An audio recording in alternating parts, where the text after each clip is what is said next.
Diana had just poured herself a cup of drip coffee when her mother's words dropped like cold gravy. "We think it's time you started paying rent." The mug paused midair, steam curling lazily around her cheek. Diana didn't flinch, didn't speak. Just set the cup back down on the coaster, one of those tightly woven ones her grandmother had crocheted from leftover yarn. The scent of roast beef and onions hung stubbornly in the kitchen air, mingling with maple-scented candle wax and the faint static from the old jazz station still crackling from the radio. She glanced across the room. On the mantel, next to the Thanksgiving-themed card holder, sat an aging photo, Diana at 10, clinging to a library book with both hands, her head tilted inward. Beside her, Brittany beamed into the camera, all sparkle and gloss, ribbons in her hair, grinning like a girl who expected the world to clap when she walked into a room. That photo had stood there for years, unchanged, like so many things in this house. At the stove, Marjorie stirred the gravy again, her back to them, her tone light. "Nothing outrageous. $400 a month, just to help out with expenses." Walter didn't look up from his newspaper. He was flipping through the classifieds like it was 1982 and they still subscribed out of habit. The lines between his brows deepened briefly, but he said nothing. A page turned. Brittany, lounging across two chairs with her socked feet propped on one, scrolled through her phone, absent-mindedly humming along to the radio. Diana sat slowly at the table, the creak of the old dining chair a familiar sound, too familiar. She adjusted her napkin in her lap, folding it into quarters with practiced care. Will Brittany be helping too? Brittany smirked without looking up. "I'm between passions right now." "She's still finding her footing," Marjorie said quickly, her voice like honey poured over gravel. She turned with the gravy boat in hand and smiled as she placed it between the mashed potatoes and stuffing. "You have your job. Stability." "So this is about stability?" Diana kept her voice even, measured. "It's about fairness," her mother replied, and the word hung in the air like a wrong note in a hymn. She reached for the green beans with the same hands that had once braided Diana's hair in silence before school recitals. Walter finally reached for the meatloaf. He carefully avoided everyone's gaze as he sliced into it, the knife clicking against the dish, the glass one they only brought out when company came, or when Marjorie wanted to underline tradition like a headline. Diana filled her plate with small portions. The cranberry sauce remained untouched. The roast had gone dry. The mashed potatoes clung to her fork like glue. She chewed in silence, the food heavy in her mouth, heavier in her chest. Across from her, Brittany laughed at something on her phone and muttered, "Oh my God," through a grin. The old fridge hummed to life behind them. The floor vent beneath Diana's chair rattled slightly with the rush of warm air. Everything felt exactly the same, and yet something in her had shifted. Quietly, firmly. She excused herself early, placing her fork neatly across her plate. No one protested. Upstairs, the air was cooler, tinged with the lavender sachet her grandmother had tucked behind a dresser drawer years ago. Diana sat on the edge of her bed, reaching beneath it for the accordion folder marked in careful black ink, rental options, November. She flipped through listings, a modest one-bedroom above the hardware store, a studio apartment near the library, another above Maple Rise Bakery. Not ideal. But they were hers. She pulled out the sticky note she'd written 2 weeks ago, in the staff lounge during her lunch break after Brittany had taken her car without asking. Again. And returned it with an empty tank. The note simply read, "Maybe someday you'll choose peace instead of duty." She read it twice. Then slid it behind the listing for the apartment above the hardware store. The kitchen had no dishwasher, and the listing warned of eccentric plumbing. Still, it had a window that overlooked Main Street and a curtain rod already installed. She drew a bold circle around it with a blue pen and folded the paper with care. She changed into her flannel pajamas, the ones with the tiny stitched pine cones down the cuffs. She brushed her teeth in silence, the mirror over the sink flecked with old water spots. No one called her name. No one knocked. She walked across her room, unplugged the lamp on her nightstand, and paused to look once more at the photo on her dresser, her as a toddler on her father's shoulders at the 4th of July parade, both of them sunburned and smiling. She turned the frame face down. She switches off the lamp and whispers to herself, 3 more nights. Diana balanced a steaming bowl of soup and a cinnamon bun as she crossed the icy street to Mr. Avery's porch. The sidewalk was dusted with fine grit and salt, and her boots left neat impressions in the crust of early frost. The wind tugged at the corners of her scarf as she passed the shuttered windows of Simmons Antiques, where a hand-lettered sign in the door read, "Closed for Thanksgiving, open hearts, always." The bakery bag in her other hand bore a round sticker with looping cursive, "Kindness keeps us warm." She had noticed it when the cashier, who always called her the library girl, handed it over with a smile. Diana's breath fogged in front of her as she stepped up to Mr. Avery's porch. The creak beneath her boot was familiar, a wooden sigh that matched the one just under her ribs. She knocked gently with her elbow, careful not to spill anything. From inside, soft jazz trickled through the door, something brushed and mellow, Ella Fitzgerald, maybe, or Chet Baker. "Well, that smells better than what I was planning to microwave," came the voice from within. The door opened, and Mr. Avery stood with his cardigan slightly askew and wool socks bunched around his ankles. "Chicken and wild rice?" She nodded. "And a cinnamon bun from Maple Rise. Still warm, if we're lucky." "You spoil me. You let me borrow the essay collection from your wife's shelf. This seems fair." Inside, his living room smelled faintly of cedar and orange peel. A worn recliner faced the wood stove, where the embers still pulsed a quiet red.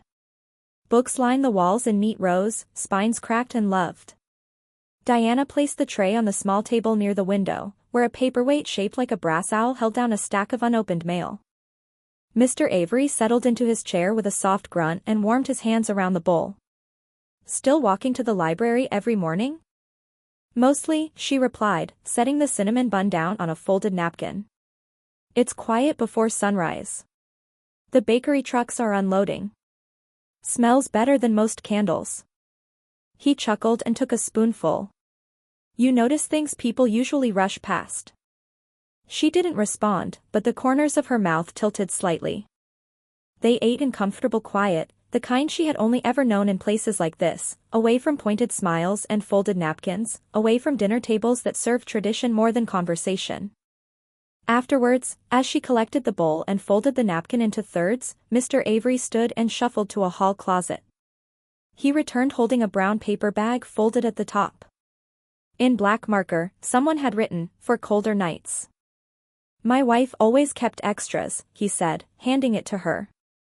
"Said winter didn't care how prepared you thought you were." Inside were a pair of gray wool gloves and a soft plaid scarf. She blinked and adjusted her grip on the empty bowl.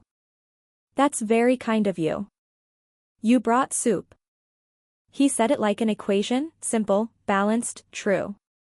Back outside, she walked past porches strung with early holiday lights. A wreath made of pine cones hung on the white door of the community church. From a kitchen window above the florist's, she caught the shimmer of a pie tin stacked with its twin on a windowsill. Her coat tightened at the collar as the wind picked up again. At Maple Market, she ducked in for a quart of milk. The warmth of the store hit her cheeks, and she paused at the counter to drop 2 quarters into the tip jar labeled College Dreams. Back home, the lights in the kitchen were off, but the hallway glowed faintly. A note on the fridge, held by a ceramic magnet shaped like a turkey, read in Marjorie's handwriting. "Please prep the guest room, church friends may stay over." Diana stared at it for a moment before folding it in half and placing it beneath a recipe clipping. She moved upstairs quietly. In her room, the suitcase still sat at the foot of the bed. She pulled out a neatly folded navy sweater and added it to the stack inside. Then, after a pause, she reached into her dresser drawer and took out a paperback copy of To Kill a Mockingbird.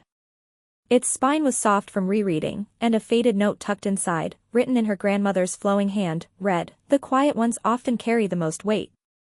She placed it in the side pocket. Downstairs, the front door creaked open and shut again. Walter's voice murmured to Marjorie in the kitchen. Diana zipped the suitcase shut and placed it by the door. Thanksgiving morning, the scent of sage stuffing fills the house while Diana folds a navy sweater into her already packed bag. The fabric was still warm from the radiator, soft in her hands. She laid it neatly beside a pair of wool socks and a folded scarf, smoothing the edge with her palm. From the hallway vent, faint classical music drifted up, the same radio station her mother turned on every holiday. Below the hum of strings, she could hear the rustle of foil, the hiss of the oven door, the clink of a serving spoon against a pan. Her eyes flicked toward the closet door. Hanging from the knob were her old ballet slippers, their satin dulled and toes frayed. She hadn't danced in years, not since 8th grade, when her mother insisted she quit lessons to focus on real things, like helping more around the house. Still, the slippers had followed her from one childhood to another, like quiet witnesses. She zipped the suitcase shut. It made a sound that felt final.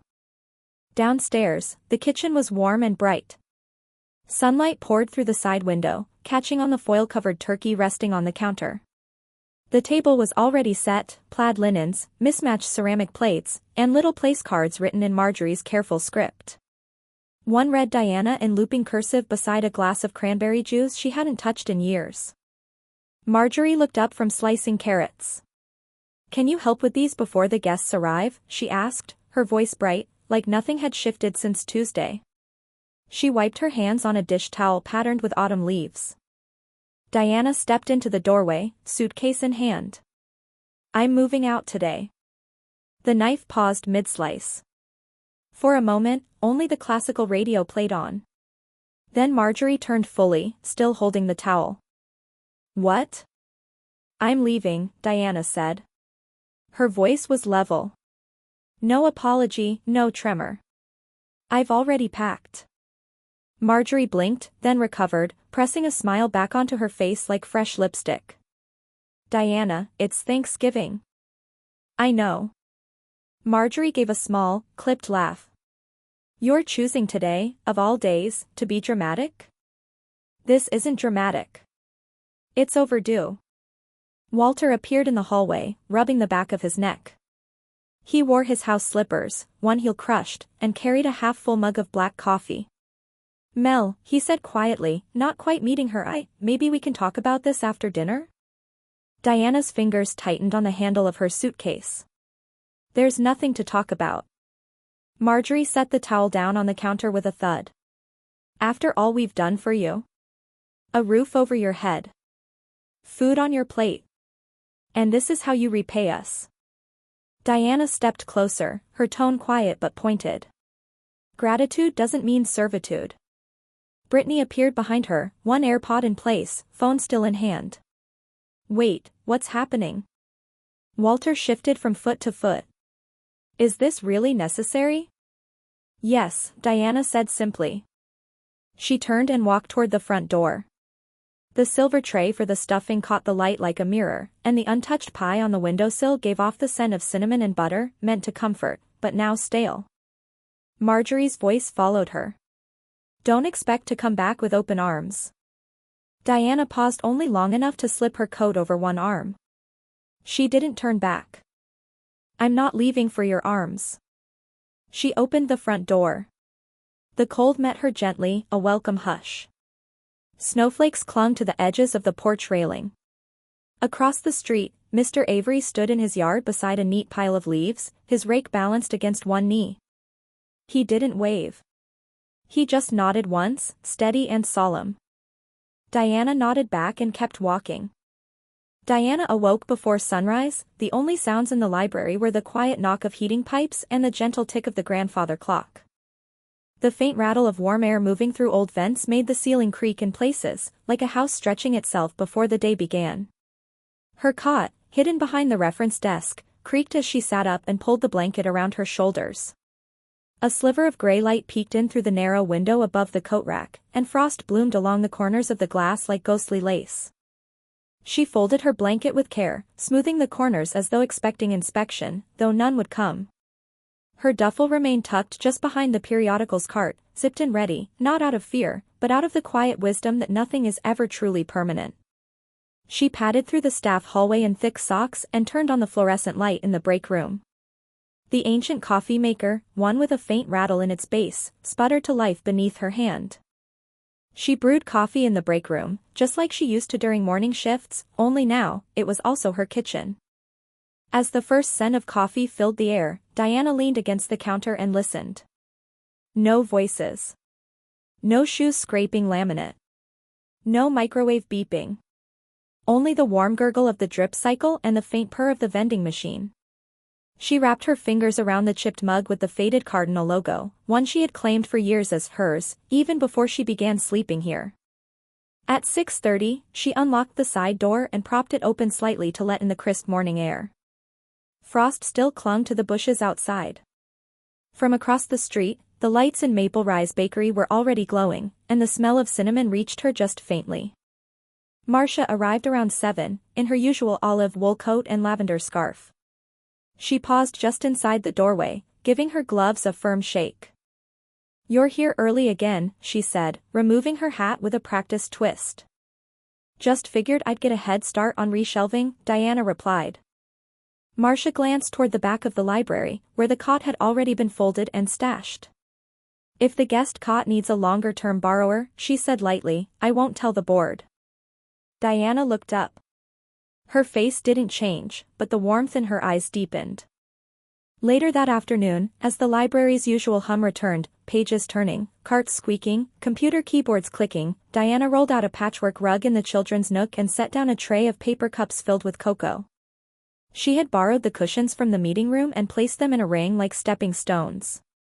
Lucy was the first to arrive, holding a dog-eared copy of a dragon book in one hand and her mother's coat hem in the other. Her mittens were mismatched, and her hair was clipped back with a sparkly barrette. "Are we reading today?" she asked, bouncing slightly on her toes. "We are," Diana smiled, taking the book from her. "But a different one. This one's about a rabbit." The group grew slowly, two elderly sisters who came for the company, a teenager who leaned against the back shelf pretending not to listen, and Mr. Avery, who took his usual place in the corner chair with a thermos in his lap. Diana chose the velveteen rabbit. Her voice didn't need to rise. It was steady, low, shaped like the quiet hush of winter itself. The children leaned in, the adults stilled. And when she reached the part about the rabbit becoming real, not because of magic, but because he had been loved long enough, Lucy clutched her stuffed animal close and whispered, "He's real now." Mr. Avery shifted slightly in his chair, turning his head. He blinked a few times and wiped the corner of his eye with the edge of his sleeve. When the story ended, Diana stood and gently gathered the books. The cocoa cups were stacked in the trash bin, some with hearts drawn in the foam. The rug was rolled up again, cushions returned. The library was quiet, but a different kind of quiet, like something unspoken had rooted itself in the walls. Marcia approached with a small envelope. "This was left at the front desk this morning," she said. "From Mrs. Ethel."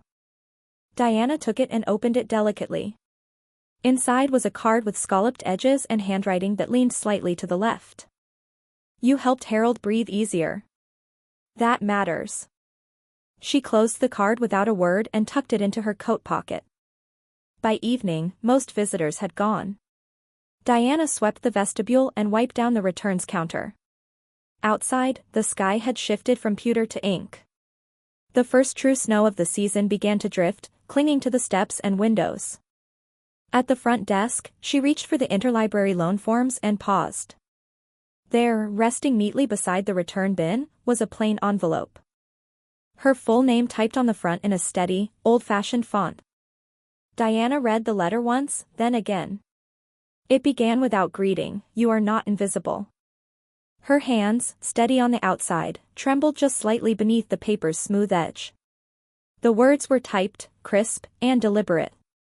In a world of emails and text messages, the feel of a real letter was like handling something sacred. The ink had no flourish, only clarity. It recounted moments she hadn't realized anyone had truly seen. How she read to children every Thursday, how she helped Mr. Renshaw with his Medicare forms despite his frustration. How she stayed late to guide a teenager through his first job application when he didn't know how to write his address neatly. The writer had remembered it all, not just the events, but the stillness between them. The kind that meant something. "You show kindness not out of duty," the letter continued, "but out of instinct. And it has not gone unnoticed." There was no closing salutation. Just a name, signed plainly in neat cursive, Harold Avery. Below it, a short postscript, "Copies of this letter have been shared with the Maple Glen Town Council and the Church Board."